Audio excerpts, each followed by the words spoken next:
महाविकास आघाडी सरकारला नुकतीच 2 वर्ष पूर्ण झाली आहेत. आमदार म्हणून निवडून आलेल्या लोकांना देखील 2 वर्ष पूर्ण झाली आहेत. लेट्स अप मराठी या आमदारांच्या 2 वर्षाच्या कामाचा लेखाजोखा तुमच्या समोर मांडतंय. आज आमदार हसन मुश्रीफ यांचे रिपोर्ट कार्ड आम्ही घेऊन आलोय. आमदार हसन मुश्रीफ राज्य सरकारमधील महत्त्वाचे मंत्री आहेत.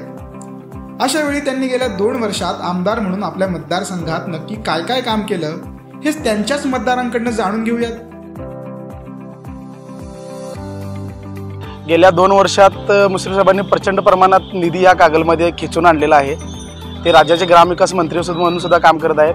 आज कागलमधील उपनगरांमध्ये रस्ता असतील, गटर्स असतील, प्रचंड प्रमाणात निधी आणून साहेबांनी त्यामध्ये काम केलेलं आहे. रस्ते गटारे वगैरे व्यवस्थित सगळी सोय केलेली आहे. म्हणजे पाणी, लाईट हे व्यवस्थित. या विभागामध्ये प्रचंड मोठ्या प्रमाणामध्ये बोगस कामगार नोंदणी झालेली आहे व धनदांडकीय लोक हीच फक्त या योजनांचा लाभ घेऊन हसन मुश्रीफ साहेबांच्या नावाखाली हे म्हणजे यांचं काम हे चालू आहे. साहेबांनी ह्या पाडव्यामध्ये घरकुल दिलं 2021मध्ये. गेले 22 वर्ष मी भाड्यानं राहत होतो. साहेबांनी आमच्यासाठी खूप कामं केलेली आहेत. अडीअडचणी आमच्या समजून घेतलेले आहेत.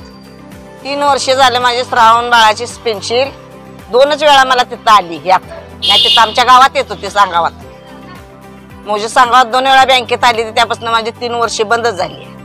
चला तर मग आमदार हसन मुश्रीफ यांना 10 पैकी किती गुण भेटतात पाहूया. मी मुश्रीफ साहेबांना 10 पैकी 10 गुण देत आहे. गुण 10 पैकी 10. मी हसन मुश्रीफ साहेबांना 10 पैकी फक्त 2 गुण देतो. 10 पैकी मी साहेबांना 10 देईन.